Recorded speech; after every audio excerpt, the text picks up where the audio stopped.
welcome to 99 Cent Players' production of Twelfth Night.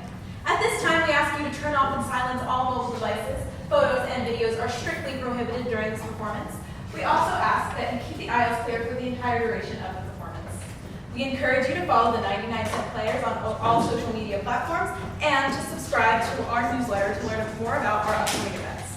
Now, please enjoy Twelfth Night.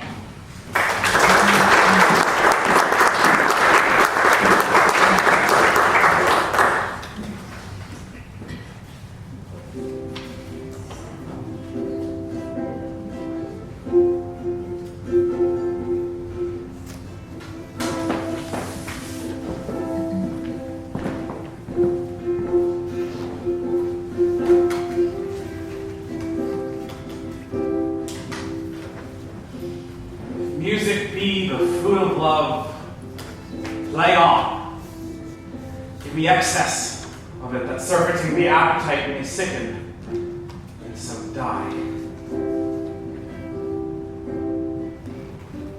Oh, that strain again! It hath a dying fall. It came over my ear like the sweet sound that breathes upon a bank of violets, stealing and giving odor. Enough, enough. No more, it is not so sweet now as it was before. O spirit of love, how quick and fresh art thou that notwithstanding thy capacity receiveth as the sea, not enters there. What validity and pitch soever falls into abatement and low price. Even in a minute, so full of shapes is fancy, and that alone is high fantastical. Will you go hunt, my lord? What, Curio? The heart. Why, so I do, the noblest that I have. When my eye did see Olivia first, methought she purged the air of pestilence. That instant I was turned into a heart, and my desires, like fell in cruel hounds, ever since pursue me. How now, what news?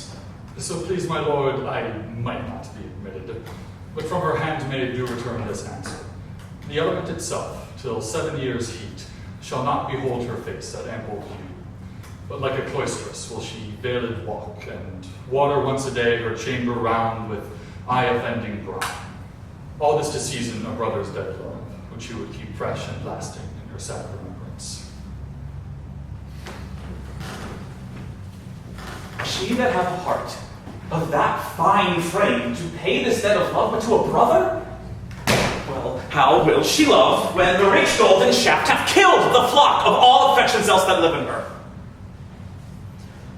When liver, brain, and heart, these sovereign thrones are all supplied, and filled her sweet perfections with one self-king. Away, before me the sweet beds of flowers. Love thoughts lie rich when canopied with bowers.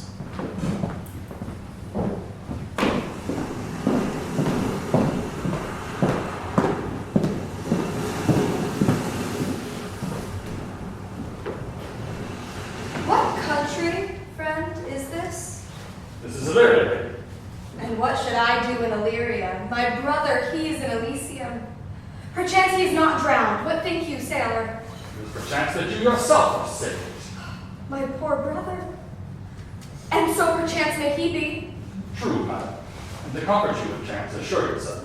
After our ship did split, when you and those poor numbers safe with you hung on our driving boat, I saw your brother, most provident in peril, bind himself, the courage and hope both teaching the practice, to a strong mast that lived upon the sea. Like Orion on the dolphin's back, I saw him hold wings with the waves so long as I could see. For saying so, there's gold. My known escape unfolded to my hope, whereto thy speech serves for authority, the like of him. Knowst thou this country?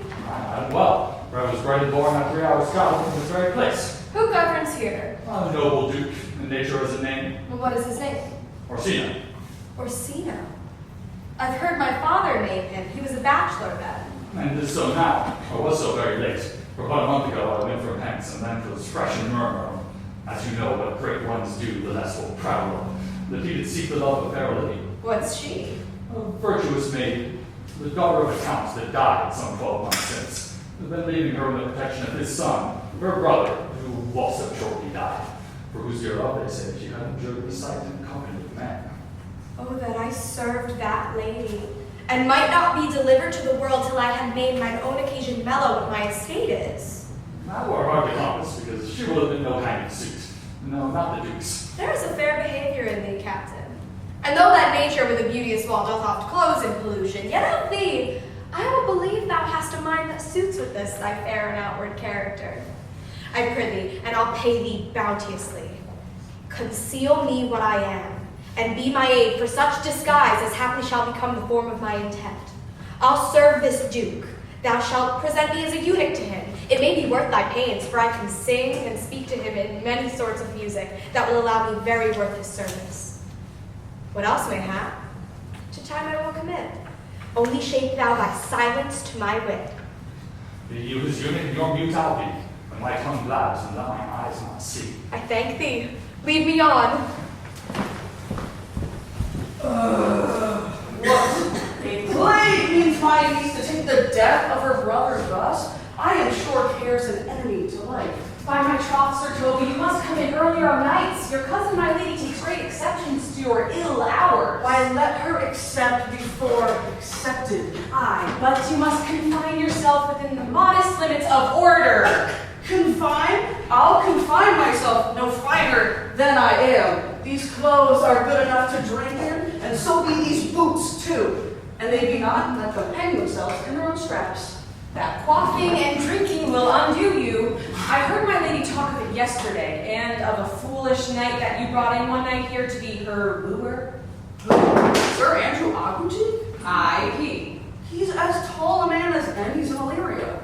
What's that to the purpose? Why, he has 3,000 ducats a year. I don't have but a year and all these ducats. He's a very fool and a prodigal. Oh, fine that you'll say so. He plays on the viol to gamboys and speaks 3 or 4 languages, word for word, without book, and has all the good gifts of nature. Oh, he hath indeed. Almost natural, for besides that he's a fool, he's a great quarreler. And, but that he hath the gift of a coward to allay the gust he hath in quarreling, 'tis thought among the prudent he would quickly have the gift of a great... By this hand, they are scoundrels and substractors. Did say so of them. Who are they? They that add, moreover, he's drunk nightly in your company.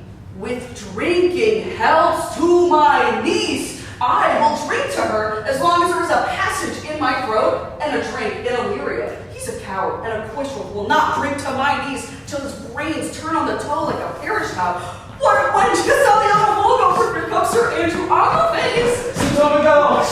How now, Sir Toby Belch? Sweet Sir Andrew! Oh, bless you, fair shrew. A cost! What's that? My niece's chambermaid, Mariah. I desire better acquaintance. Fare you well, gentlemen.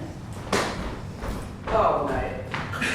Thou lackest a cup of canary. When did I see thee so put down? Never in your life, I think, unless you see Canary put me down.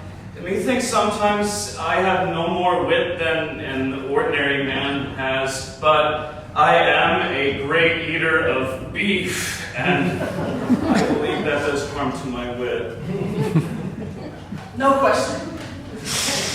I thought that I could swear it. All right, home tomorrow, Sir Toby. Pourquoi, my dear knight? What is pourquoi? Do or not do? I would have bestowed that time in the tongues that I had in fencing, dancing, and bear baiting. Oh, that I would have followed the arts. Well, then hast thou had an excellent head of hair. Faith, all home tomorrow, Sir Toby. Your niece will not be seen, or if she be, it's 4 to 1. She'll none of me. The Count himself here, hard by woos her. She'll none of the Count. I've heard her swear it. Tut, there's life in it, man. I'll stay a month longer. I'm a fellow of the strangest mind in the world. I delight in mass and revels, sometimes all together. Art thou good at these kickshaws, knight? As any man in Illyria, whatsoever he be, under the degree of my betters, and yet I will not compare with an old man. What is thy excellence in a galliard, knight? Hey, I can cut a caper. Glad to cut the button to it. And I think I have the cat trick simply as strong as any man in India. Wherefore are these things hid? Wherefore these gifts a curtain before us? Are they like to take custom? Mistress Mall's picture? I did think by the excellent constitution of thy leg it was formed under the star of the calendar. My cat is strong, and it doesn't differ well with dun-colored stock. Shall we set about some rebels? What shall we do else? Let me see thee caper.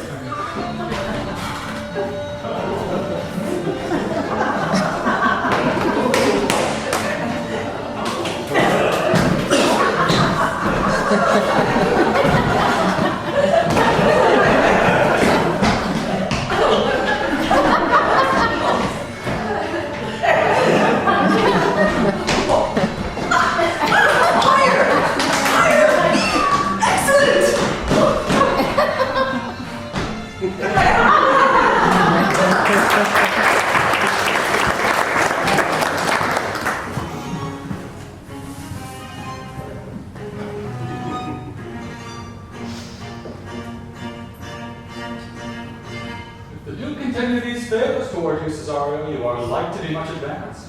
You have known you but 3 days, and already you are no stranger. You either fear his humor or my negligence that you call in question the continuance of his love. Is he inconstant, sir, in his favors? No, believe me. I thank you. Here comes the count. Who saw Cesario, ho? On your attendance, my lord, here. Stand you a while aloof. Cesario, thou knowest no less but all. I have unclasped thee the book even of my secret soul. Therefore, good youth, address thy gates unto her. Be not denied access. Stand at her doors and tell them there thy fixed foot shall grow till thou have audience. Sure, my noble lord. If she be so abandoned to her sorrow as it is spoke, she never will admit me. Be clamorous and leap all civil bounds rather than make an unprofited return. Say I do speak with her, my lord. What then? Oh. Surprise her with discourse of my dear faith. You would duty well to act, my lords. She will attend it better in thy youth than in a nuncio's of more grave aspect. I think not so, my lord. Dear lad, believe it, for they shall belie thy happy years that say thou art a man. Diana's lip is not more smooth and rubious, and thy small pipe is as the maiden's organ, shrill and sound, and all is semblance of a woman's heart. I know thy constellation is right apt for this affair. Prosper well in this, and thou shalt live as freely as thy master, to call his fortunes thine. I'll do my best to woo your lady.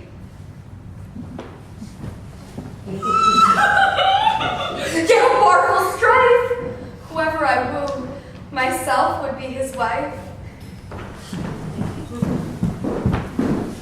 Nay, either tell me where thou hast been, or I will not open my lips so wide as bristle may enter in a way of thy excuse. My lady will hang thee for thy absence. Let her hang me. Well, may you be bold to say in your foolery. Will God give them wisdom that happen, and those that are fools let them use their talents. Yet you will be hanged for being so long absent, or to be turned away. Is not that as good as a hanging to you? Well, many a good hanging prevents a bad marriage. And as for turning away, let summer bear it out. You are resolute then. Not so neither, but I am resolved on 2 points. That if one break, the other will hold, or if both break, your gaskins fall. Oh, I have, in good faith, very apt. If Sir Toby would quit drinking, thou wert his wittiest soul in all of Illyria. Peace, you rogue, no more of that. Here comes my lady. Make your excuse wisely, you were best.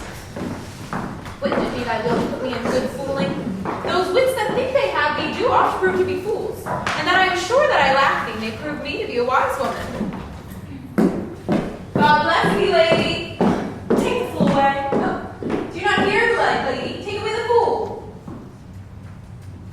Go to, you are trifle and all no more of you. Besides, you grow dishonest. 2 faults, madame, that drink in good counsel will mend. Forgive the dry fool drink that is the fool now try. Bid the dishonest man mend himself if he mend, is he no longer dishonest? If he cannot, let the botcher mend him. Anything that's mended is but patched. The lady bade take away the fool, so therefore I say again, take the fool away. I bade them take away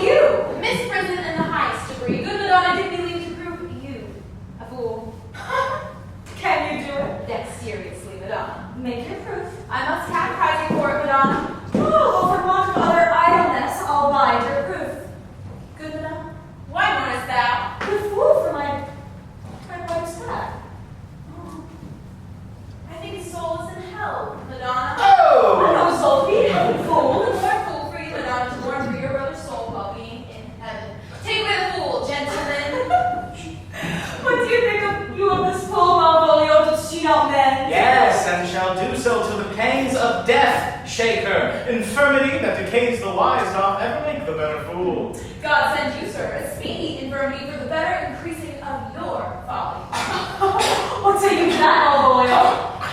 I marvel that your ladyship takes delight in such a barren rascal who I saw her put down the other day with an ordinary fool who had no more brain than a stone. Why, you are sick of self-love, Malvolio, and taste require this tempered appetite.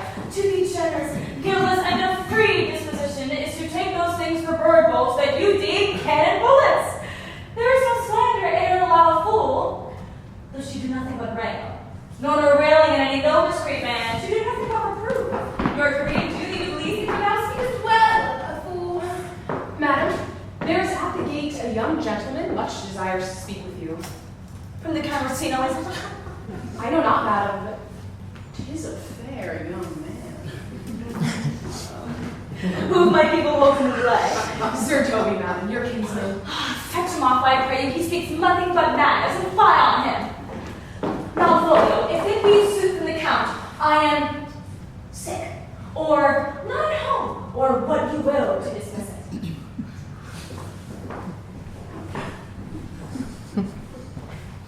Now you see how your friend grows old, and people dislike it.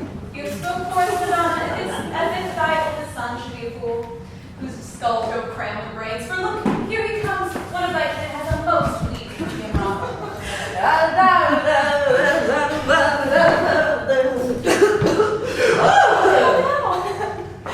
Oh, by mine honor, half drunk. What is he at the gate, cousin? A gentleman. A gentleman. What gentleman? 'Tis a gentleman. A plague on these pickled herring. Oh, hello, Good Sir Toby. Cousin, how have you come so early by this lethargy? sir. Lechery? I defy lechery. There is one at the gate. How now? What at the gate, cousin? Fool, what are drunken men like, fool? Like a madman, a fool, and a drowned man. The first one dropped above the heat makes him a fool. The second, naps him, and the third, drowns him. Madam, yon young fellow swears he will speak with you. I told him you were sick. He takes it on him to understand so much, and therefore comes to speak with you. I told him you were asleep. He seems to have foreknowledge of that one too, and therefore comes to speak with you. What is to be said to him, lady? He's fortified against any denial. Tell him that I shall not speak with him. Has been told so, and he says he will stand at your door as a sheriff's post, or be the supporter to a bench, but he'll speak with you. What kind of a man is he? Why, of mankind. What manner of man? A very ill manner. He will speak with you, will you or no? Of what years and personage is he? Not yet old enough for a man, nor young enough for a boy, as squashes before 'tis peascod, or a codling when 'tis almost an apple, and 'tis with him in standing water between boy and man. But he is very well favored, and he speaks very shrewishly. Let him approach and call forth my gentlewoman. Gentlemen, my lady calls. Grab and throw this veil over my face. We'll once more the Orsino embassy. The honorable lady of the house. Which is she? Speak to me, I shall answer for her. Your will. Most radiant, exquisite, and unmatchable beauty. I pray you tell me if this be the lady of the house, for I never saw her. I would be loath to cast away my speech, for besides that it is excellently well penned, I have taken great pains to con it. Good beauties, let me sustain no scorn. I am very comfortable even to the least sinister usage. Oh, whence you came, sir? I can say little more than I have studied, and that question is out of my part. Good gentle one, give me modest assurance if you be the lady of the house that I may proceed in my speech. Are you a comedian? No, my profound heart. And yet, by the very fangs of malice, I swear I am not that I play. Are you the lady of the house? If I do not usurp myself, I am. Most certain! If you are she, you do usurp yourself, for what is yours to bestow is not yours to reserve. But this is from my commission. I will on with my speech in your praise, and then show you the heart of my message. Come to what is important, and I forgive you the praise. Alas, I took great pains to study it, and 'tis poetical. Alas, it is all the more like to be feigned, I pray you. Keep it in. I heard you were saucy at my gates, and I allowed you to approach to wonder at you rather than to hear you. If you be not mad, be gone. If you have reason, be brief. 'Tis not the time of mood with me to make him so skipping a dialogue. Will you hoist sail, sir? Here lies your way. No, good swabber, I am to hull here a little longer. Some qualification for your giant sweet lady. Tell me your mind. I am a messenger. Huh. Well, surely you have some hideous matter to deliver if the courtesy of it is so fearful. It alone concerns your ear. I bring no overture of war, no taxation of homage. I hold the olive in my hand. My words are as full of peace as matter. Give us the place alone. We'll once more hear this divinity. What is your text, sir? Most sweet lady. Where lies your text? In Orsino's bosom. Alas, I have read it. It is heresy. Have you no more to say? Good madam, let me see your face. Have you permission from your lord to negotiate with my face? Now I see, sir, that you are out of your text. But still, let us draw back the curtain and see the picture. Look you, sir. Such a one I was this present. 'Tis not well done. Excellently done. God did all. 'Tis a grace, sir, to endure both wind and weather. 'Tis beauty truly blend. Lady, you are the cruelest she alive if you will lead these graces to the grave and leave the world no copy. Oh, sir, I am not so hard-hearted. I will give out divers schedules of my beauty. Were you sent hither just to praise me? I see what you are. You're too proud. But if you were the devil, you're fair. My lord and master loves you. Oh, such love could be but recompensed though you were crowned with a nonpareil of beauty. And how does your lord love me? With adorations, fertile tears, with groans that thunder love, with sighs of fire. Your lord does know my mind, and I cannot love him. Yet I suppose him virtuous. Yes, I know him noble, of great estate, of a fresh and stainless youth, in voices well divulged, and free, and learned, and valiant, and in all the grace and in the dimension, a gracious person. But yet I cannot love him, and he might have taken that answer long ago. If I did love you in my master's flame, with such a suffering, such a deadly life, in your denial I would find no sense. I would not understand it. Why? What would you? Make me a willow cabin at your gate and call upon my soul within the house. Write loyal cantons of contented love and sing them loud even in the dead of night. Hallow your name to the reverberant hills and make the babbling gossip of the air cry out, Olivia! Oh, you should not rest between the elements of air and earth, but you should pity me. He might do well. What is your parentage? Above my fortunes, yet my state is well. I am a gentleman. Get you to your lord.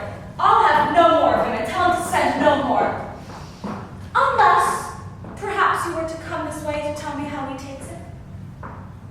I fare thee well, and I thank you for your pains. Spend this for me. I am no feed post lady. Keep your purse.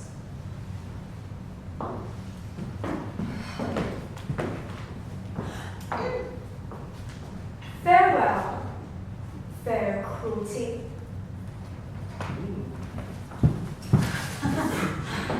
Soft. Soft! Unless the master were the man, ever so one may quickly catch the plague. Methinks I feel this youth's perfections with an invisible and a sunk stealth to creep in my eyes. Well, let it be so. What ho, Malvolio? Here, madam, at your service. Run after that same peevish messenger, thou county's man. He left this ring behind him. But desire him not to flatter with his lord, I am not for him. If the youth were to come this way tomorrow, I may give him reason for it. Hide thee, Malvolio. Madam, I will.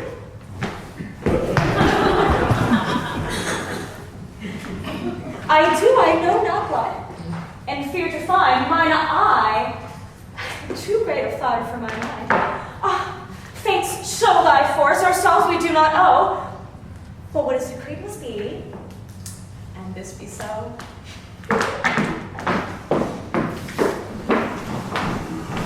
Rodrigo, will you stay no longer? Nor will you not that I go with you? By your patience, no. My stars shine darkly over me. The malignancy of my fate might perhaps distemper yours. Therefore, I shall crave of you your leave that I may bear my evils alone. It were a bad recompense for your love to lay any of them on you. Let me yet know of you whither you are bound. No sooth, sir. My determinate voyage is mere extravagancy. But I perceive in you so excellent a touch of modesty that you will not extort from me what I am willing to keep in. Therefore, it charges me in manners the rather to express myself. You must know of me then, Antonio. My name is Sebastian, which I called Rodrigo. My father was that Sebastian of Mehlin, whom I know you've heard of. He left behind him myself and a sister, both born in an hour. If the heavens had been pleased, would we have so ended, but you, sir, altered that, for some hour before you took me from the breach of the sea was my sister drowned. Alas, the day. A lady, sir, though it was said she much resembled me, was yet of many accounted beautiful.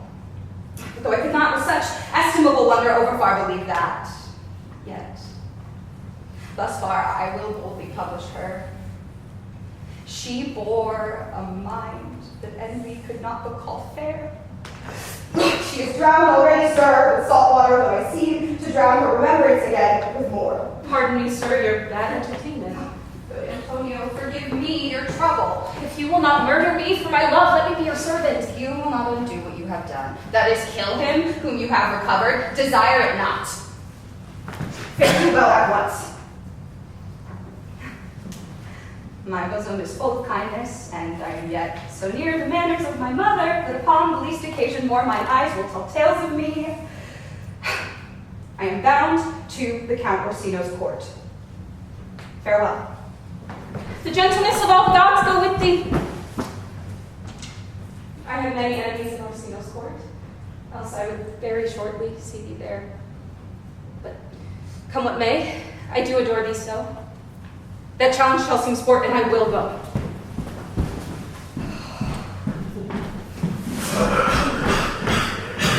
Oh, you're so fast.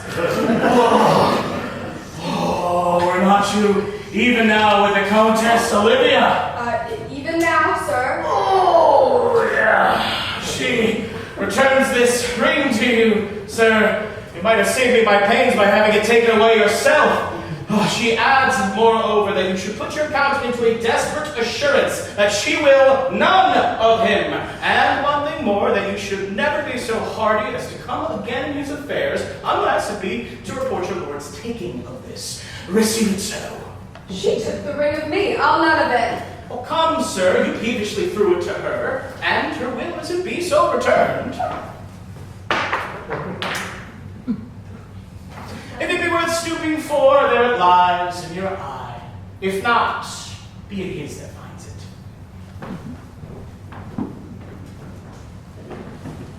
I left no ring with her. What means this lady? Fortune forbid my outside have not charmed her. She made good view of me, indeed so much, that methought her eyes had lost her tongue, for she did speak in sarks distractedly.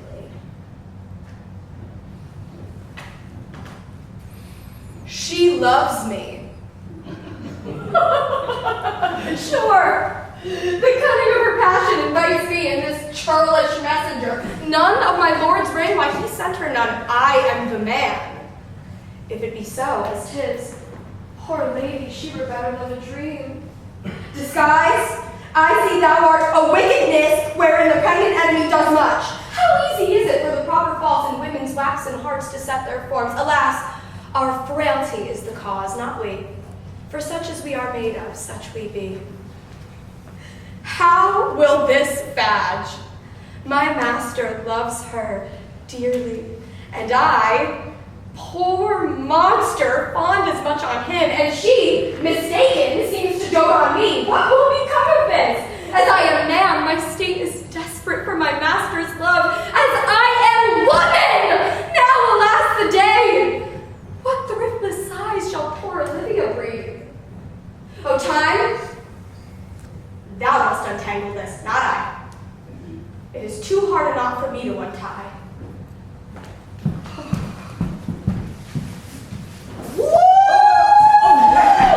Approach, Sir Andrew! Not to be abed after midnight is to be up betimes! And deliculo surgery, thou knowest that I... Hey, by my troth, I know not, but I know to be up late is to be up late.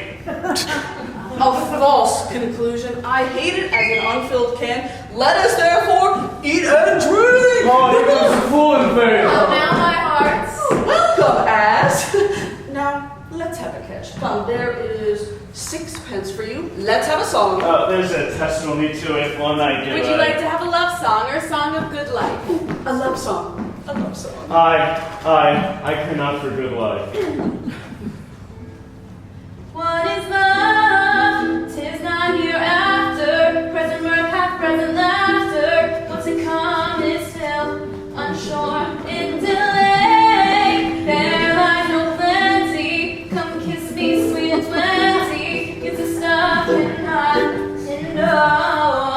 I'm a lipless voice as I'm true night. A contagious breath. Very sweet and contagious, in fact. To hear by the nose that it is dulcet in contagion, but shall we make the welkin dance indeed? Shall we ruse the night owl in a catch that will draw 3 souls out of 1 weaver? Shall we do that? And you love me not? Let's do it! I'm a dog at a cat's! Fire lady, serve some dogs will catch well. Most certain, let our catch be thou may. Like these thou knave knight, I shall be constrained in it to call thee knave knight. It is not the first time I've constrained one to call me knave. Begin, fool. It begins, hold thy peace. Well, I shall never begin if I hold my peace. Oh, good faith. Come, begin!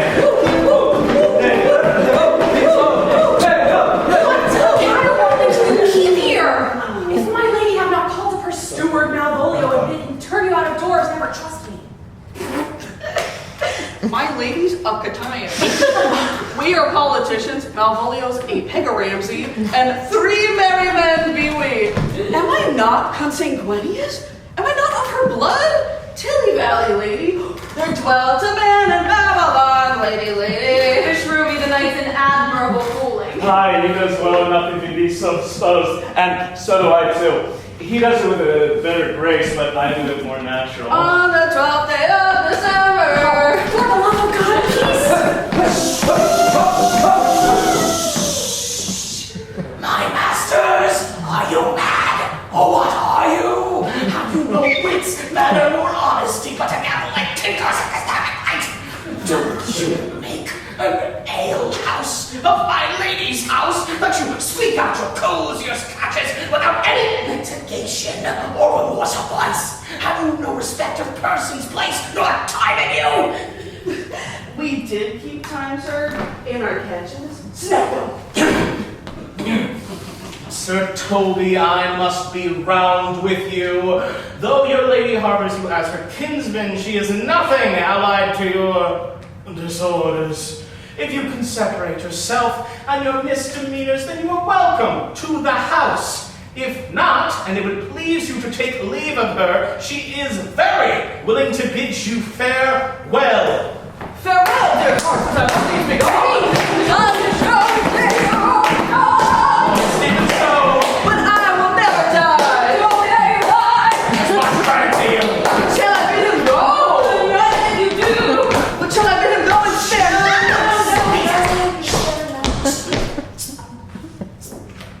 Out of two, sir? You lie! Art any more than a steward? Dost thou think because thou art virtuous there shall be no more cakes and ale? Yes, but say ale and ginger shall be hot in the mouth too.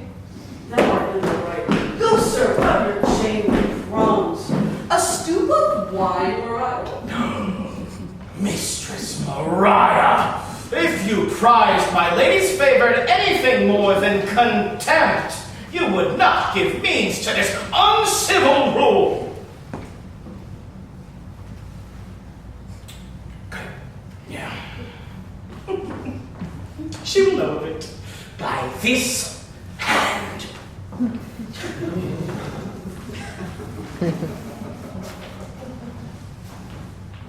Go, shake your ears! Oh, I would love to challenge him with field and then to break promise with him and make a fool of him. Do it, mate! Oh, I'll write thee a challenge or deliver thy indignation to him by word of mouth. Oh, sweet Sir Toby, be patient for tonight. Since the youth of the counts was today with my lady, she is much out of quiet. Or Monsieur Malvolio, let me alone with him. If I do not gull him into a nay word and make him a common recreation, do not think I have wit enough to lie straight in my bed. I know I can do it. Possess us, tell us something of him. Marry, sir. Sometimes he is a kind of Puritan, or anything constantly but a time pleaser. An affectionate ass that cons state without book and utters it by great swaths. The best persuaded of himself, so crammed as he thinks with excellencies, that it is his grounds of faith that all that look on him love him. And on that vice in him will my revenge find notable cause to work. What wilt thou do? I will drop in his way some obscure epistles of love. He shall find himself most feelingly personated. I can write very like my lady, your niece. Excellent. I smell a device. I have my those too. He will think by the letters that thou wilt drop that they are from my niece and that she is in love with him. My purpose is indeed a horse of that color. And your horse now would make him an ass. Ass I doubt not. Horse will be admirable. Sport royal, I warrant you. I know my physic will work with him. For this night to bed and dream on the event. Farewell. Good night, Papalia. Before me, she's a good wench. She's a beagle, true bred, and one that adores me.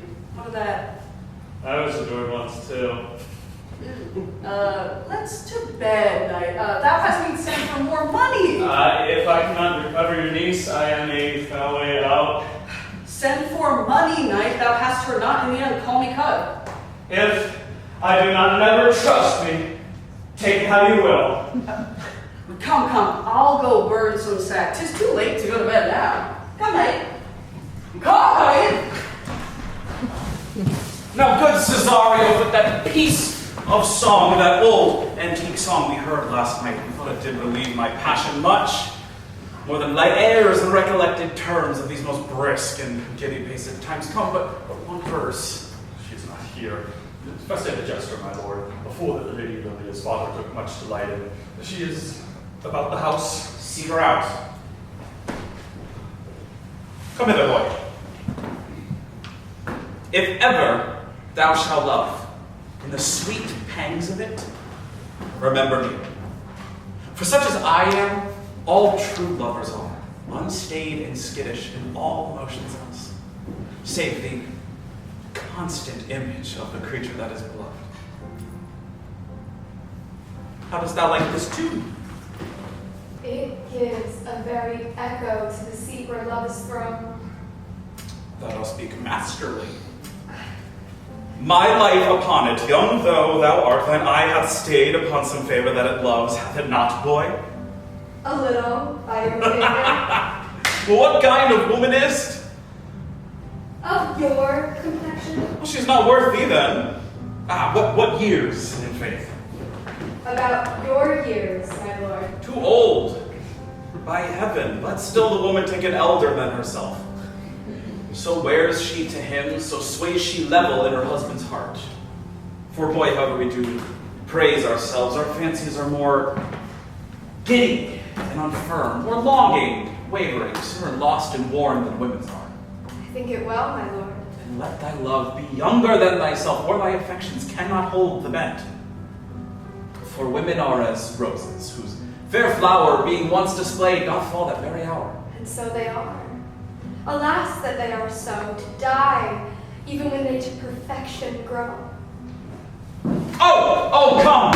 The song we heard last night.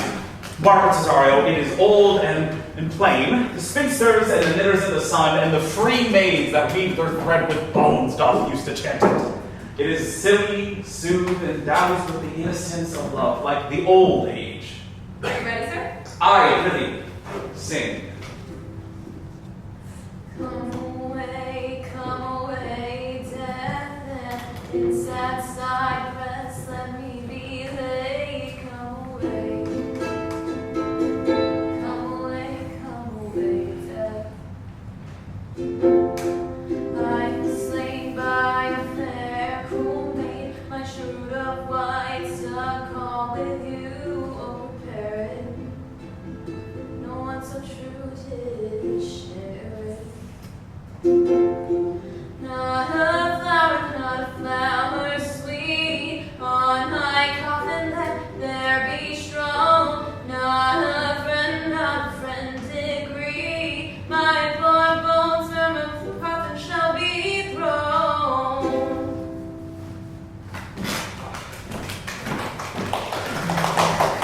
There is for thy pains. Thanks, sir. I take pleasure in singing, sir. I pay thy pleasure then. Truly, sir. The pleasure shall be paid at one time or another. Once more, Cesario. Get thee to yon same sovereign cruelty. Tell her, my love, more noble than the world, prizes not quantity of dirty lands. The parts that fortune hath bestowed upon her, tell her I hold as giddily as fortune. But 'tis that miracle and queen of gems nature pranks her and attracts my soul. But if she cannot love you, sir? I cannot be so answered. Sooth, but you must. Say that some lady, as perhaps there is, hath for your love as great a pang of heart as you have for Olivia. You cannot love her, you tell her so. Must she not then be answered? There is. No woman's sides can bide the beating of so strong a passion as love doth give my heart. No woman's heart so big to hold so much, they lack retention. Alas, their love may be called appetite, no motion of the liver, but the palate that suffers surfeit, cloyment, and revolt. But mine is as hungry as the sea and can digest as much. Make no compare between the love a woman can bear me and that Olivia! But I know. What dost thou too know? well what love women to men may owe. In faith, they are as true of heart as we. My father had a daughter. Loved a man, as it might be. Perhaps, were I a woman, I should your lordship. And what's her history? A blank, my lord. She never told her love, but let concealment, like a worm in the bud, feed on her damask cheek. She pined in thought, and with a green and yellow melancholy she sat, like patience on a monument, smiling at grief. Was not this love indeed? But died thy sister of her love, my boy. I know not.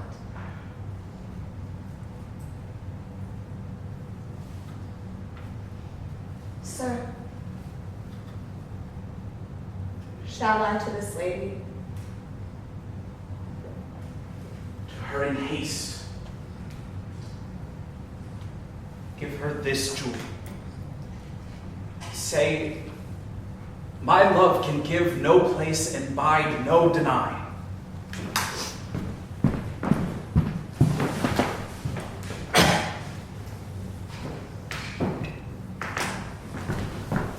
On thy ways, we shall move in black and blue, shall we not, Sir Andrew? No, we do not have this video of our lives. Oh, here comes the villain now. How now, my belle of India? Malvolio's coming down this walk. Observe him for the love of mockery, for I know this letter will make a contemplative idiot of him. Close, in the name of jesting. For here comes the trout that must be caught with tickling.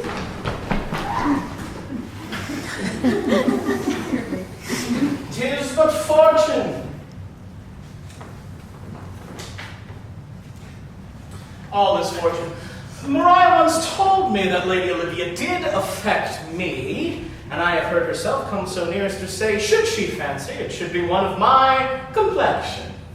Besides, she uses me with a more exalted respect than anyone else that follows her. Oh, what should I think on it? Here's an overweening rogue. Contemplation makes a rare turkey cock of him. How he jets under his advanced plume. Slight, I could so beat the rogue. Peace, I say. To be Count Malvolio. Ah, rogue. Pistol. Peace. Having been 3 months married to her, sitting in my stead, Over a stone boat and hit on any time. calling my officers about me in my branched velvet gown, having just come to the daybed where I left Olivia sleeping, telling them I know my place, as I would they should do theirs, and call for my sweet dear kinsman Toby. Bolts and shackles. 7 of my men, with an obedient start, make out for him. I frown the while, and perchance wind up my watch, or play with my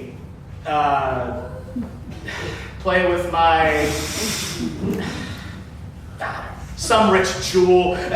Toby approaches, curtsies there to Shall me. this fellow live? I extend my hand to him thus, quenching my familiar smile with an austere regard of control. And does Toby not take you a blow on the lips then? Saying, Cousin Toby, fortunes having cast me on your niece, give me this prerogative of speech. What? You must amend your drunkenness. Nay, patience, we break the news of our plot. besides, you waste the treasure of your time with that foolish knight. Oh, that's me, I warned you. One Sir Andrew. I knew 'twas I. You made to call me fool. Hello. What employment have we here? Now is the woodcock near the gin. Peace in the spirit of humor's intimate reading aloud to him. Oh, this is my lady's hand! It is in contempt of question her hand. To the unknown beloved, this and my good wishes. Her very phrases. To whom should this be? Jove knows I love, but who lips do not move, no man must know. Oh,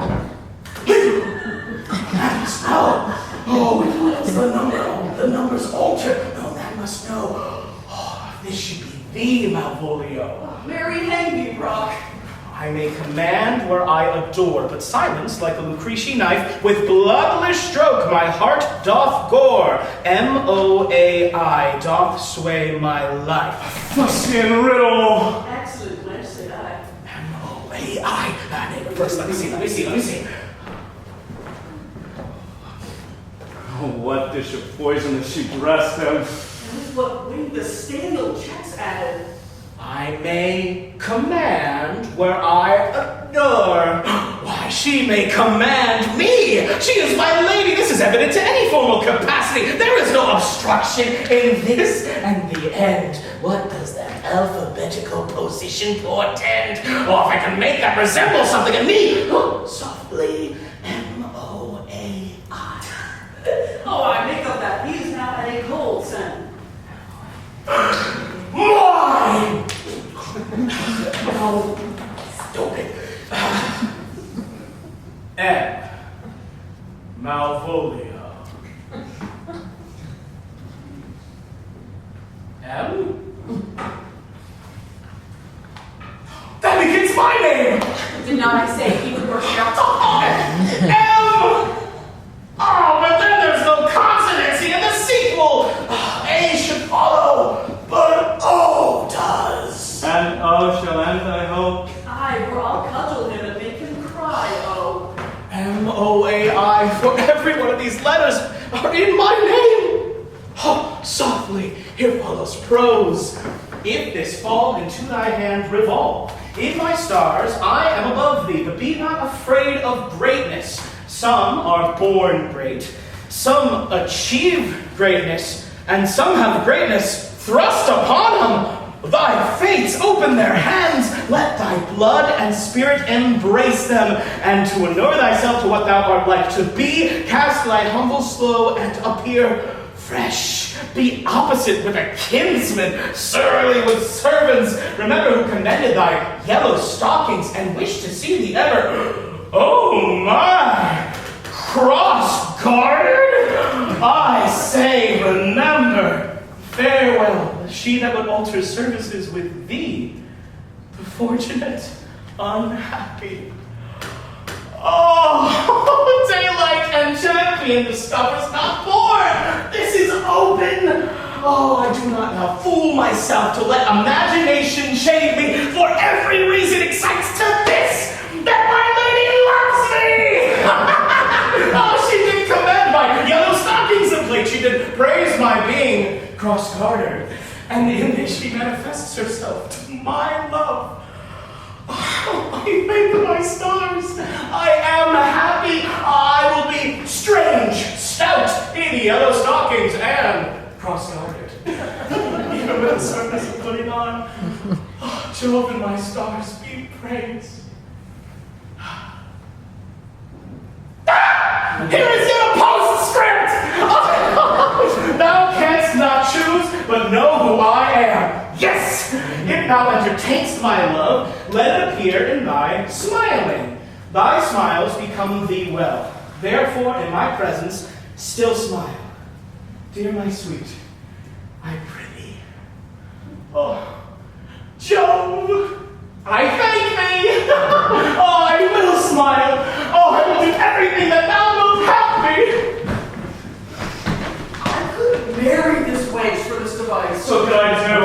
And as for no other dowry with her, but such another jest. Nor I neither. My noble bull catcher, will thou set thy foot on my neck? Or on mine either. Why, thou hast put him in such a dream that the image of it leaves him, he must run mad. If you will then see the fruits of the sport, mark his first approach before my lady. He will come to her in yellow stockings, and 'tis a color she abhors, and cross-gartered, a fashion she detests. And he will smile upon her, which will now be so unsuitable to her disposition, being addicted to a melancholy as she is, that it cannot but turn him into a notable contempt. If you will see it, follow me. To the gates of Tarma, that most excellent devil of wit. I'll make one too.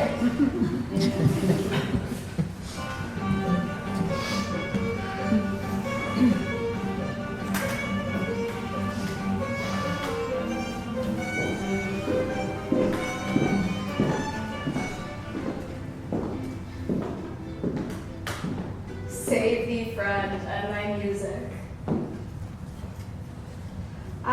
learned thou art a merry fellow and carest for nothing? Not so, sir. I do care for something. But in my conscience, sir, I do not care for you. If that would mean I would care for nothing, I would. It would make you invisible. Are not thou the Lady Olivia's fool? No, indeed, sir. The Lady Olivia has no folly. I am not her fool, but her corrupter of words. I saw thee late at Count Orsino's. Foolery, sir, does walk back the orb like the sun. It shines everywhere. I would be sorry, sir, but the fool should be as oft with your master as with my mistress. I think I saw your wisdom there. Nay, thou hast upon me, I'll no more with thee. Hold this expenses for thee. Now Jove and his next commodity of hair send thee a beard. By my troth, I'll tell thee I'm almost sick for one, though I would not have it grow on my chin. Is thy lady within? My lady is within, sir. I will consider them whence you come, who you are, and what you would or not of my welkin. I would say element, but the word is overworn. This fellow's wise enough to play the fool, and to do that well craves a kind of wit. She must observe their mood on whom she jests, the quality of persons and the time, and like the haggard check at every feather that comes before her eye. This is a practice as full of labor as a wise man's art, for folly that she wisely shows is fit. But wise men, folly fallen, quite taint their wit. Ah, save you, gentlemen. And you, sir? Will you encounter the house? My niece is desirous you should enter if your trade be to her. I am bound to your niece, sir. I mean, she is the list of my voyage. Most excellent, accomplished lady, the heavens rain odors upon you. Whoa, that use of very courtier. Rain odors. Well. My matter hath no voice, lady, but to your own most pregnant and vouchsafed ear. Orders, pregnant, and vouchsafe. I'll get them all three, all ready. Leave me to my hearing.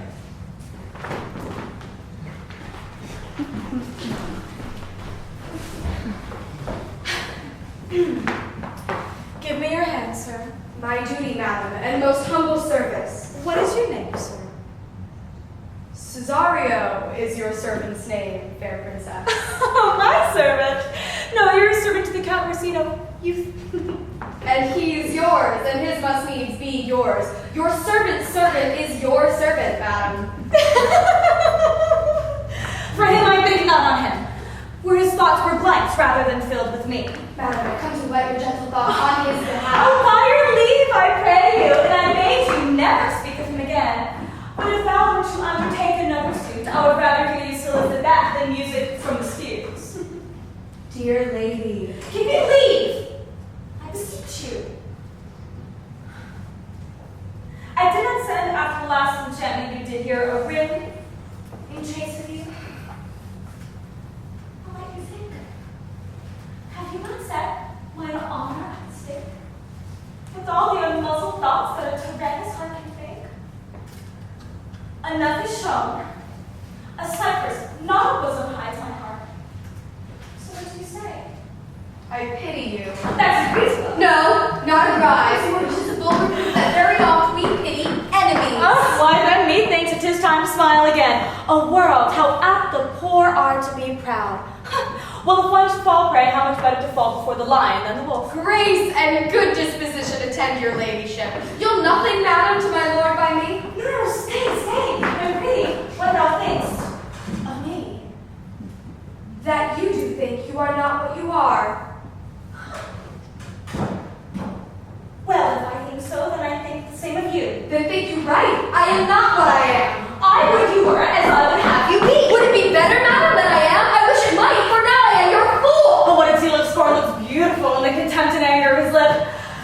Cesario, by the roses of the spring, by my maidenhood, mine honor, my truth and everything, I love thee so. Nor wit nor reason can this passion hide. Love sought is good, but given unsought is better. By innocence I swear, and by my youth I have one heart, one bosom, and one truth, and that no woman has, nor never none shall be mistress of it, save I alone. And so adieu, good madam. Nevermore will I my master's tears to you deplore. Okay.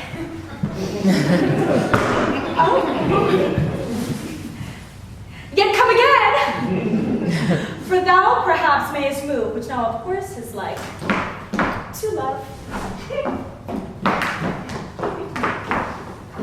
No, faith, I'll not stay a jot longer. Thy reason, dear Runyon, give thy reason. You must needs yield your reason, Sir Andrew. Mary, I saw your niece pay more favors to the Count's serving man than ever she bestowed upon me. Did she see thee the wild old boy? Tell me that. As plain as I see you now. This was a great argument of love in her toward you. Slide, will you make an ass of me? I will prove it legitimate, sir, upon the oaths of judgment and reason. And they have been grand jurymen since before Noah was a sailor. She did show favor to the youth in your sight only to exasperate you, to awake your dormouse valor, to put fire in your heart and brimstone in your liver. The double guilt of this opportunity you let time wash off, and you are now sailed into the north of my lady's opinion, where you will hang like an icicle on a Dutchman's beard, unless you do redeem it by some laudable attempt either of valor or policy.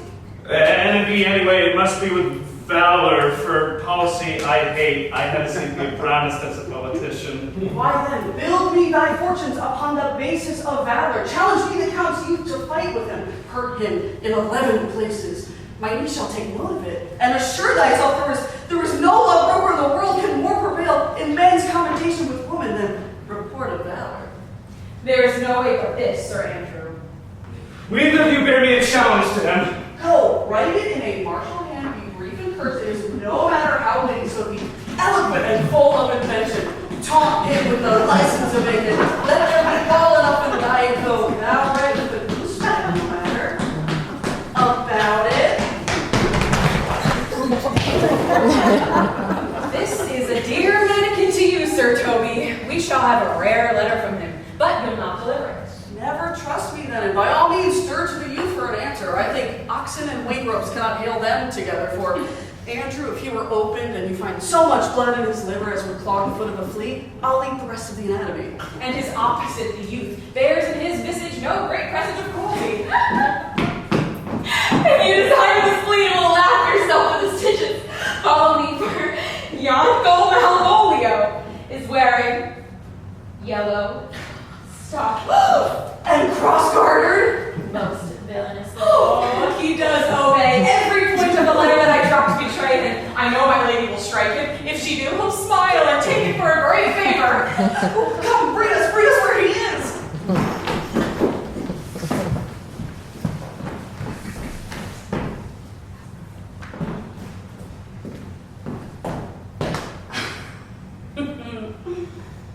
I would not, by my will, have troubled you.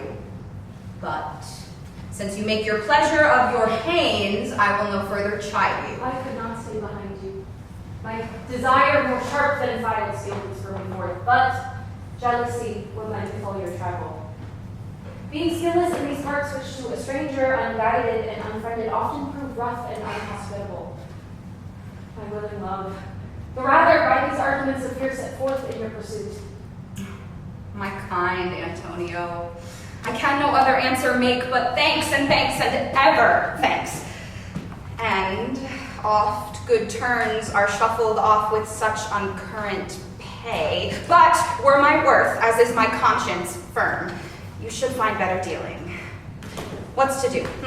Shall we go see the relics of this town? Tomorrow, sir. Best first go see your lodging. I am not weary, and 'tis long tonight. I pray you, let us satisfy our eyes with the memorials and things of fame that do renown this city. Whoa.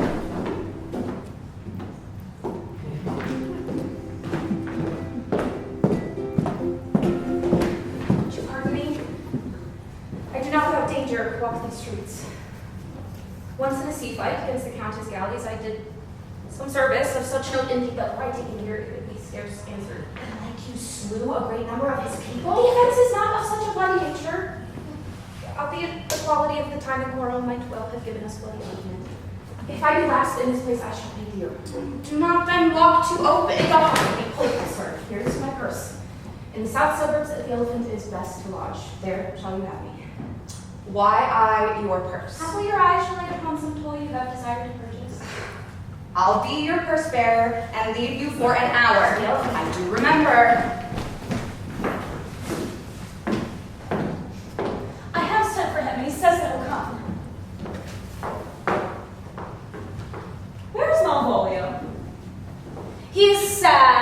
civil and suits well for certain of my fortunes.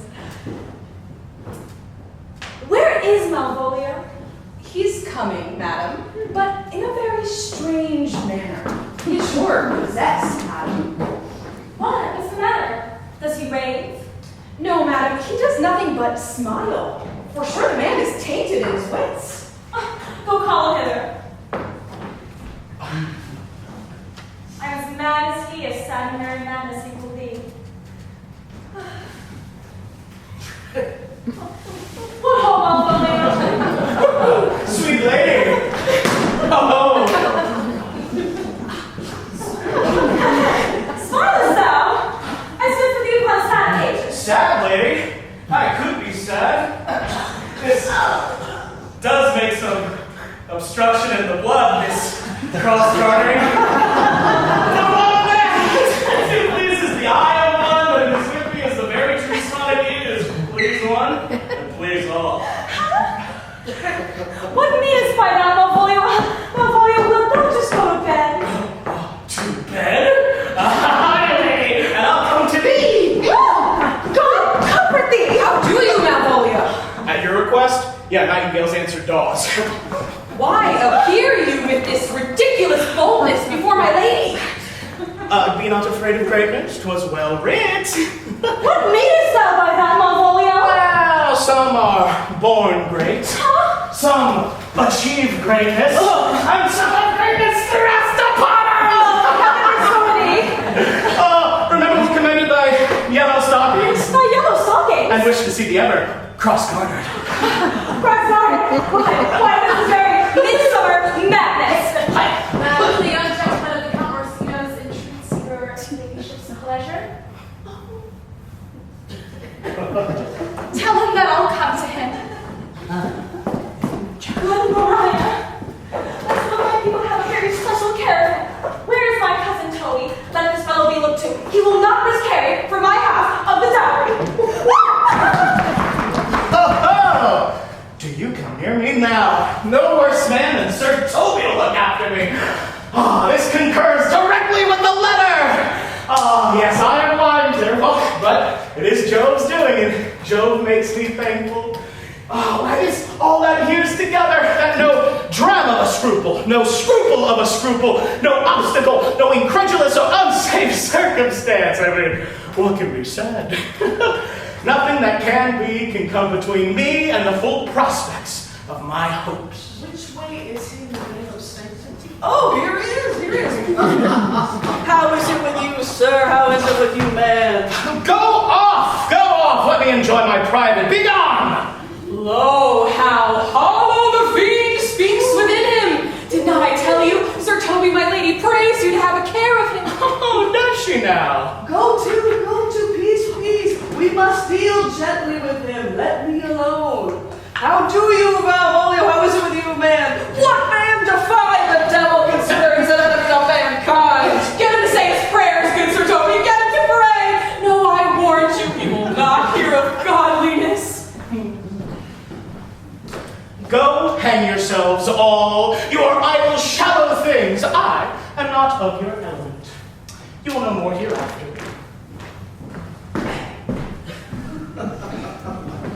Is it possible? If this were played upon a stage now, I could condemn it as an improbable fiction. His very genius hath taken the infection of the device, man. Nay, pursue him now, lest the device take air and taint. Why, we shall make him mad, indeed. The house will be the choir. Come, we'll have him in a dark room and baffled. My niece is already in the belief that he is mad. We will carry it thus for our pleasure and his penance, till our very pastime, tired, out of breath, prompt us to have mercy on him, at which point we will bring the device to the bar and crown thee for a finder of madmen. But see, More matter for a warning. Here's the challenge. Read it. I warn you. There's vinegar and pepper in it. Is it so saucy? I warned him. Do the read. give thee, youth whatsoever thou art but a scurvy fellow? Good and valiant. Wonder not, nor admire not in thy mind why I do call thee so, for I will show thee no reason for it. A good note that keeps you from the blow of the law. Thou comest to the lady Olivia in my sight. She uses thee kindly, but thou liest in thy throat. That is not the matter I challenge thee for. Very brief and to exceeding good sense, bless. I will waylay thee going home. Where could be thy chance to kill me? Good.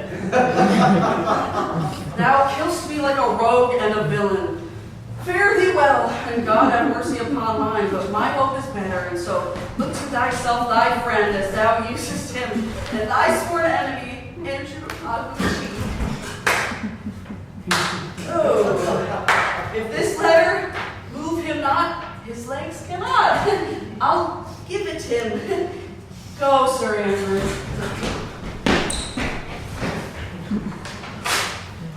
Now will not I deliver his letter. This letter, being so excellently ignorant, will bring no terror in the youth. You will find it comes from a clodpole. But, sir, I will deliver his challenge by word of mouth. Set upon Aguecheek a notable report of valor, and drive the gentleman into the most hideous opinion of his rage, skill, fury, and impetuosity. This will so frighten them both that they will kill one another by the look. Oh, here he comes with your niece. Give them way till we take leave, and presently after him.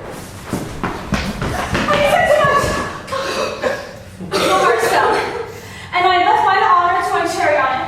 But there is something in me that reproves my fault in such a headstrong and potent fault it is that it but must prove. But the same behavior that your passion bears goes on my master's griefs. What shall I ask of thee the other night?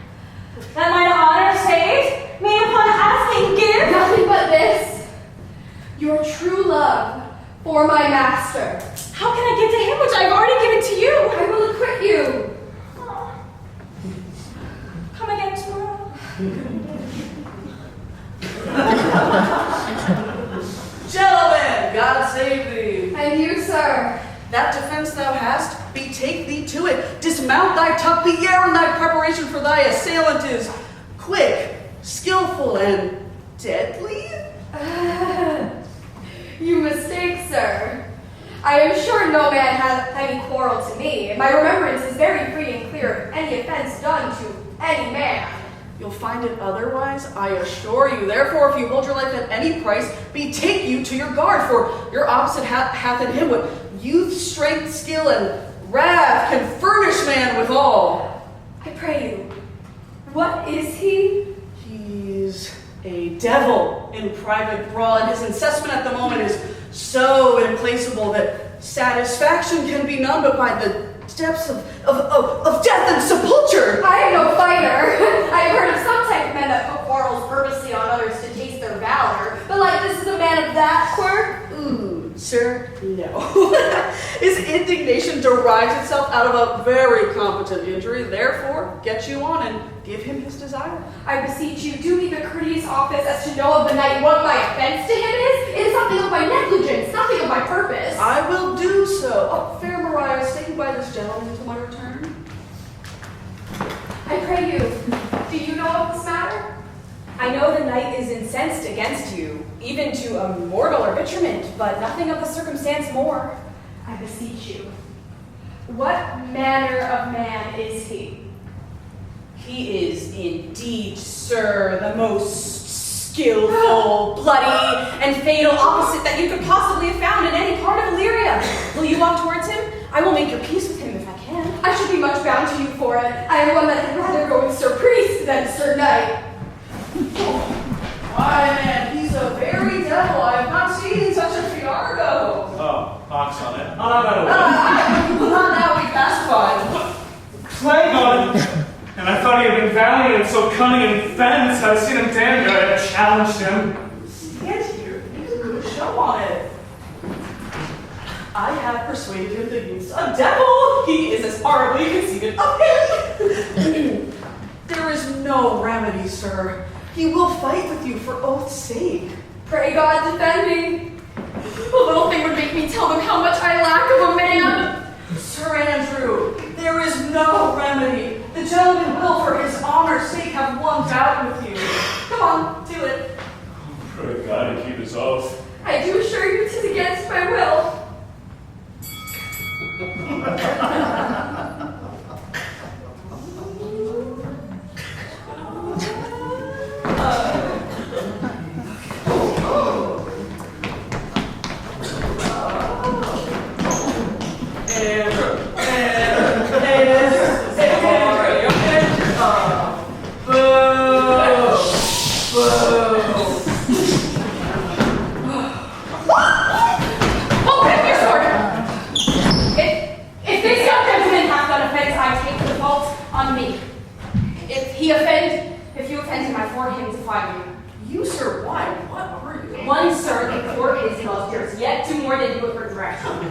Hey, if you be an undertaker, I'm for you. Oh, good sir, come home. Here, come in.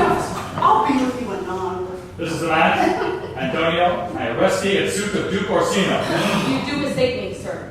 No, sir, no jostle. I know your favor well, though now you have no sea cap on your head. But he knows I know him well. I must obey. This comes with seeking you, but there is no remedy. I shall answer it. Come, sir, away. I must entreat of you some of that money. What money, sir? For the fair kindness you've showed me here, in part being prompted by your present trouble, I'll lend you something. My having is not much. I'll make division of my present with you. There's half my coffer. Will you deny me now? Is it possible that my deserts to you can lack persuasion? I know of none, nor know I you by voice or any feature. Oh, heavens themselves. Come, sir, I pray you go. Let me speak a little. This youth that you see here, I snatched one half out of the jaws of death, relieved him with such sanctity of love. What's that to us? The time goes by, away. Oh, how vile and idle proves this God. Thou hast done with feature shame, Sebastian. The man grows mad. Away with him. Come, sir. Leave me on. He named Sebastian. I my brother know, yet living in my glass for him I imitate. Oh, if it prove tempests are kind and salt waves fresh in love. Tisk. A very dishonest poultry boy and more a coward than a hare. His dishonesty appears in leaving his friend here in necessity and denying him, and for his cowardship, ask Mariah. A coward, a most devout coward, religious in it. Sir, I'm gonna be it. Do cuff him soundly. And I will not. Come, let's see the event. I dare lay any money, 'twill be nothing yet. Will you make me believe that I'm not sent for you? Go to, thou art a foolish fellow. Let me be clear of thee. Well, how thou think? No, I do not know you, nor am I sent to you by my lady to bid you come speak with her. Nor you are not, Master Cesario. Nor this is not my notes neither. Nothing. That is so.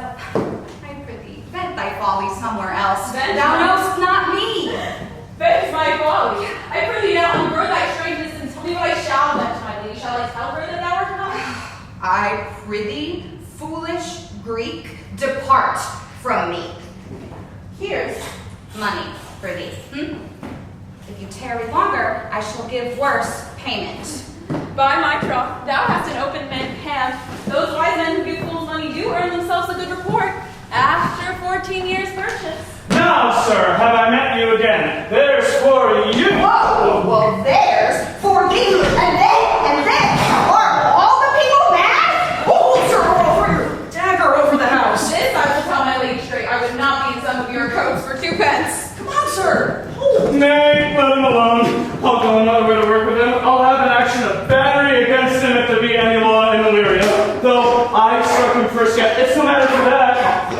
No, I can't. Come, sir, I will not let you go. Come on, young soldier, put up your iron for both flesh. Come on. Yay! I will be free from thee. What wouldst thou now? If thou darest tempt me further, draw thy sword. What? Nay, then I must have an hour or two. Not this Oliver blood for you. Oh, Toby on thy life, my tartly hold! madam. Well, let it be thus. Thou embraces rich, fit for the mountains and the barber's cave, where manners never were preached, out of my sight. Be not offended. Dear Cesar, will you be gone? Let thy gentle wisdom and not thy passion sway in this unjust and uncivil extent. Against thy wisdom, go with me to my house. Do not deny. Be true, his soul for me. He has started one poor little heart of me and thee. What relish is in this? How runs the stream? Or I'm mad, or else this is a dream.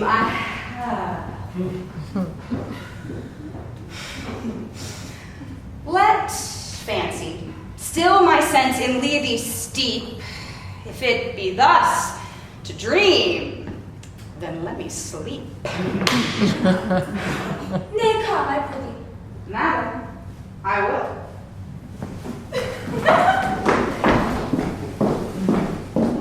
Nay, make him believe thou art Sir Topaz the curate. I will dissemble myself, and I will have the first ever assembled in such a gown.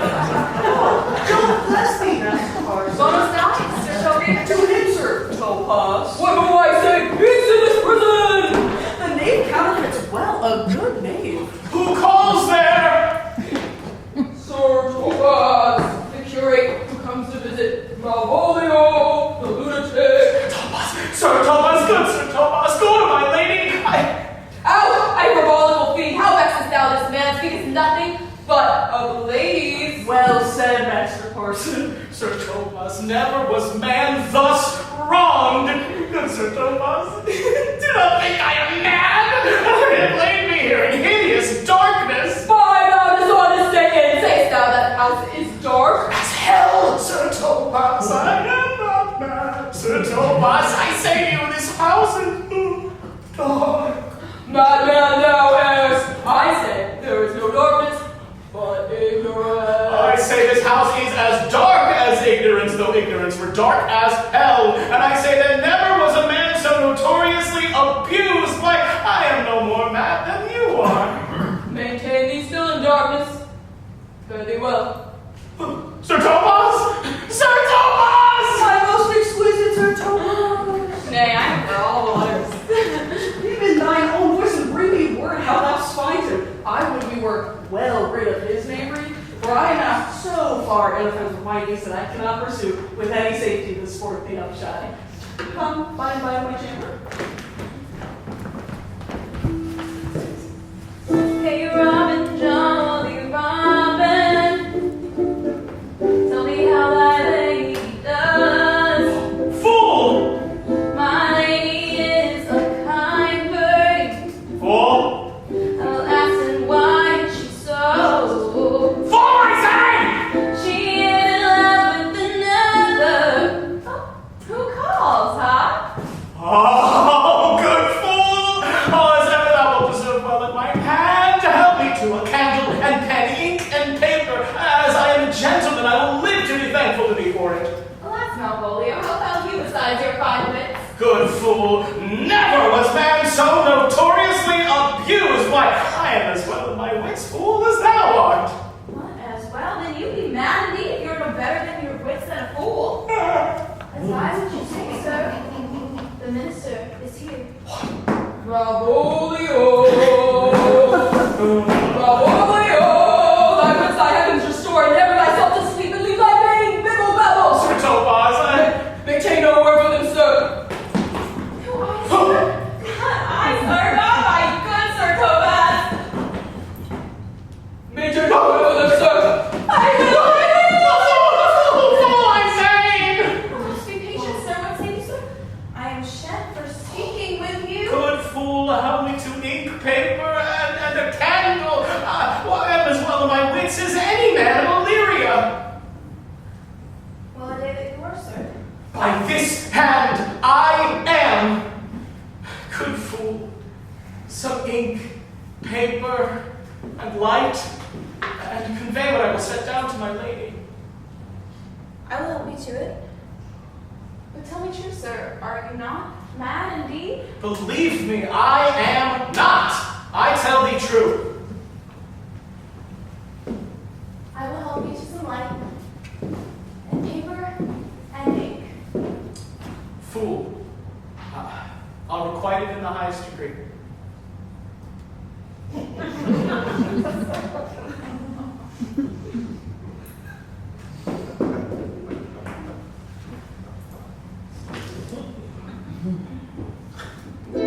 I am gone and on, sir. I'll be with you again. Like the trice light to the old vice. Your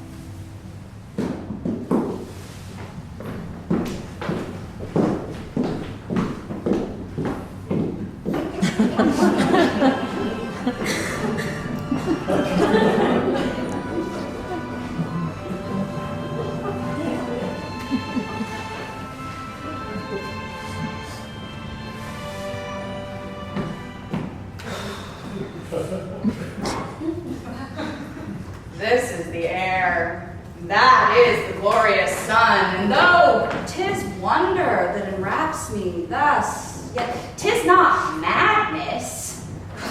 Where is Antonio, then? I could not find him at the Elephant.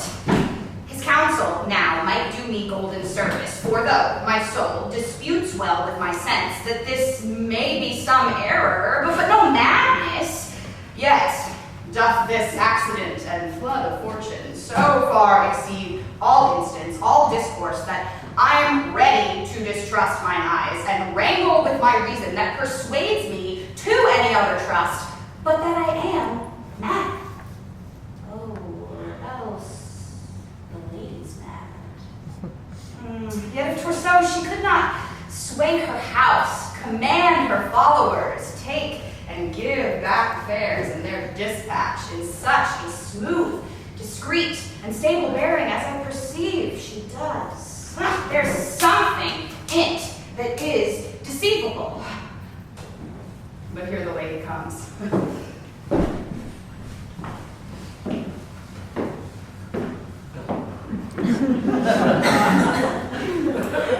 Lay not this haste of mine.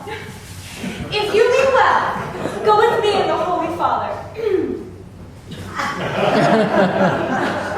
into the chantry by, and there before him and underneath the consecrated roof, plight me the full assurance of your faith, so that my too jealous and too doubtful heart can finally be at peace. What do you say? I'll follow this good man and go with you, and having sworn truth, ever will be true. Show the way, Holy Father, and the heavens so shine, that they may fairly note this act of mine.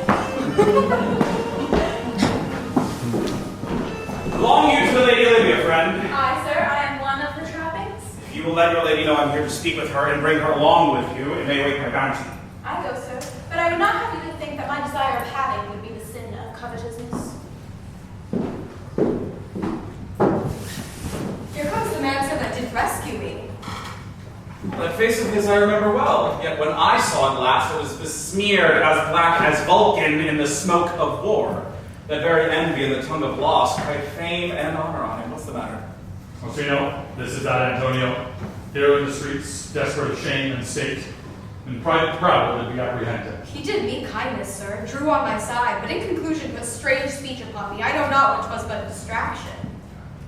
Notable pirate, thou saltwater thief, what foolish boldness hath brought thee to their mercies, which in turn so bloody and so dear hast made thine enemies? Orsino, noble sir, a witchcraft drew me hither.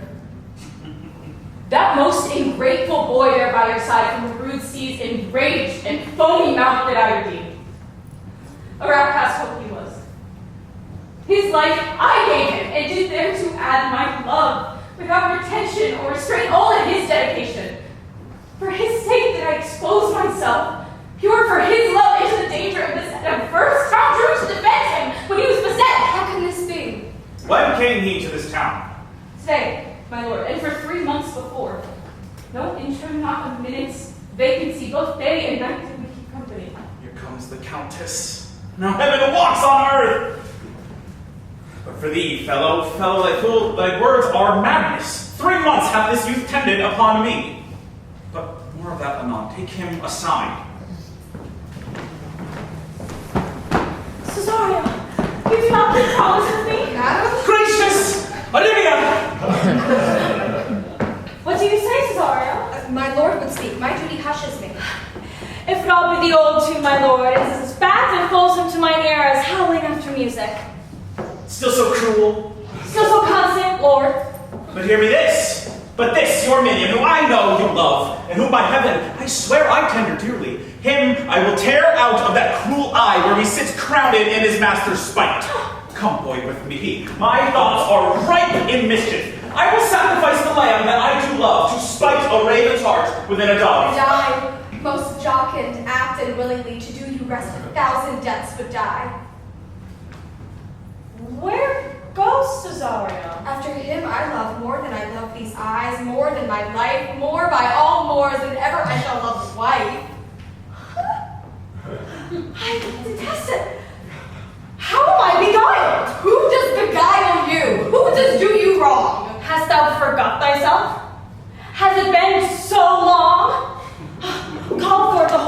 father. Oh, come away! Oh, whither to, my lord Rosario?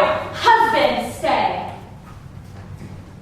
Husband. Husband! Can he that deny? Her husband. No, my lord, not I. Oh, hold little faith, Rosario, take up thy fortunes. Holy Father, I charge thee by thy reference, what dost thou remember hath newly passed between this youth and me? A contract of eternal bond of love, confirmed by mutual joinder of your hands, attested by the holy close of lips, strengthened by interchangement of your rings, and all the ceremony of this compact, sealed in my function by my testimony. Oh, without dissembling, come! My lord, I do protest. Oh, do not swear, but hold little faith. Thou hast a lot of fear. For the love of God, Surgeon, someone press my Sir Toby. What has happened? Oh, he's broke my head across and has given Sir Toby a bloody pox come too. Oh, for the love of God, your help. I'd rather than 40 pound hour at home. Who has done this, Sir Andrew? The Count's gentleman, one Cesario. We took him for a coward, but he's the very devil incarnate. My gentleman, Cesario? Oh, there he is! You broke my head for nothing, and that I was sent on to do it by Sir Toby. Why do you speak to me? I never hurt you. If a bloody coxcomb be a hurt, you have hurt me. I think you said nothing by a bloody coxcomb. Here comes Sir Toby, halting. You shall hear more. How now, sir?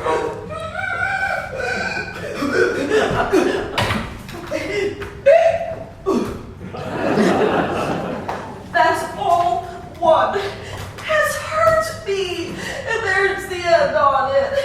Saw it. Did see Dick Surgeon saw it. Oh, he's drunk. His eyes were set at 8 in the morning. Who has made this havoc with them?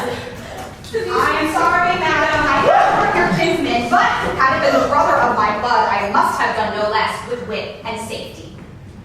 You throw a strange regard upon me, and by that I do perceive it hath offended you. Pardon me, sweet one, even but for the vows we made each other so late ago. One face, one voice, one habit, yet two persons. Oh, Antonio! Oh, my Antonio! How the hours have racked and tortured me since I have lost thee. Sebastian, are you? Fearst thou that, Antonio? How have you made division of yourself? An apple puffed in two is not more twin than these two creatures. Which is Sebastian? This is most wonderful.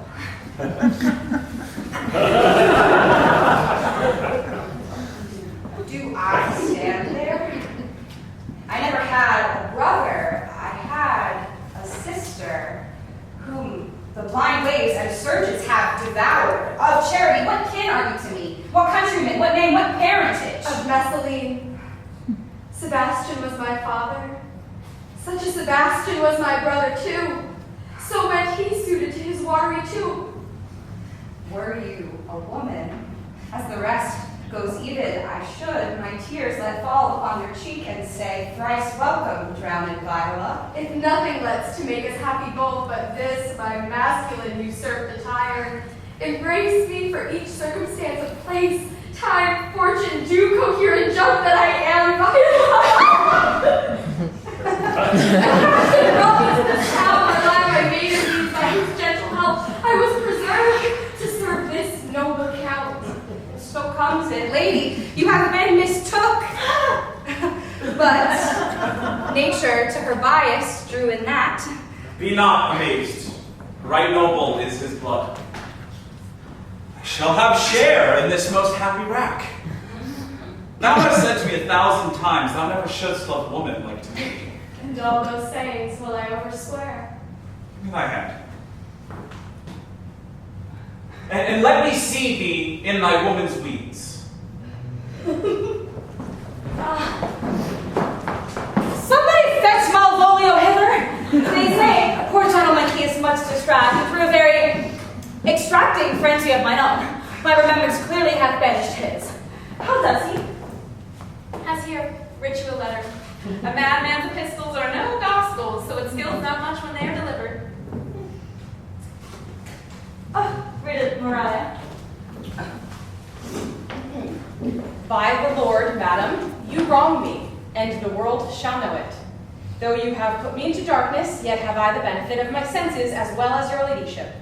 I have your own letter that induced me to the semblance I put on. Think of me as you please. I leave my duty a little unthought of, and speak out of my injury. the madly used Malvolio.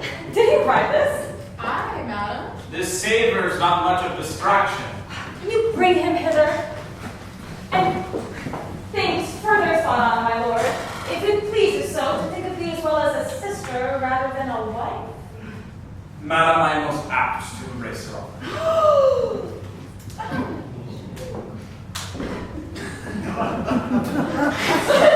Your master puts you.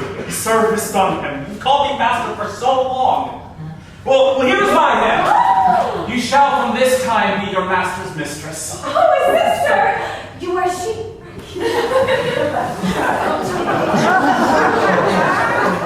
Is this the madman? I, my lord, the same. Well, Malvolio. Madam, you have wronged me. You have done me notorious wrong. Ah, Malvolio, no. Lady, you have. Pray, you peruse this letter. You must not now deny that that is your hand. Why have you given me such clear lights of favor, made me come smiling and cross-gartered to you, to put on yellow stockings and to frown upon Sir Toby and the lesser people, and acting this in an obedient hope? Why have you suffered me to be imprisoned, kept in a dark house? Tell me why. Alas, Malvolio, this is not my writing. Huh? Though I confess, much like the character, but 'tis not the question, it is Mariah's hand. And now, if I do bethink me, it was she that first told me thou wast mad. Then you came in smiling, as presupposed in the letter. Oh, prithee be content, this practice hath most shrewdly passed upon me. Good madam, hear me speak. And let no quarrel, nor no brawl to come, taint the condition of this present hour, which I have wondered at. In hope it shall not, most freely, I confess. Toby, Andrew, and myself set this device against Malvolio here, upon some stubborn and uncourteous parts that we had conceived against him. I wrote the letter at Sir Toby's great importance, in recompense whereof he hath married me.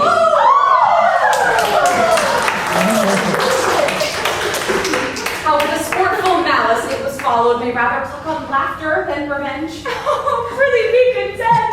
Malvolio, how will they baffle thee? Why, some are born great, some achieve greatness, and some have greatness the rest upon them. I was once, sir, in this interlude, but remember you? Madam, why laugh thee at such a barren rascal? And thus, the whirligig of time brings in his revenges.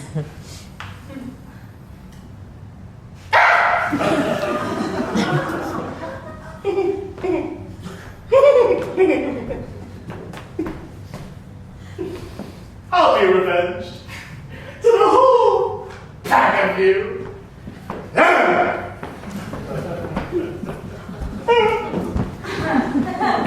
He hath done most notoriously abused. Pursue him and entreat him to a peace.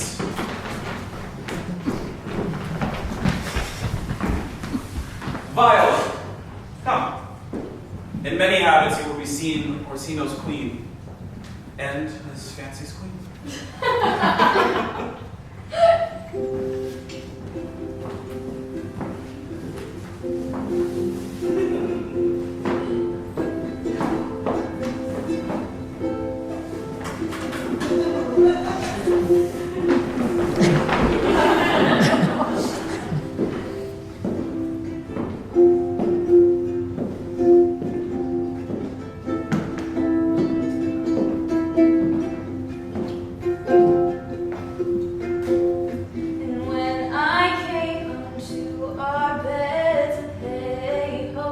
The wind and the rain with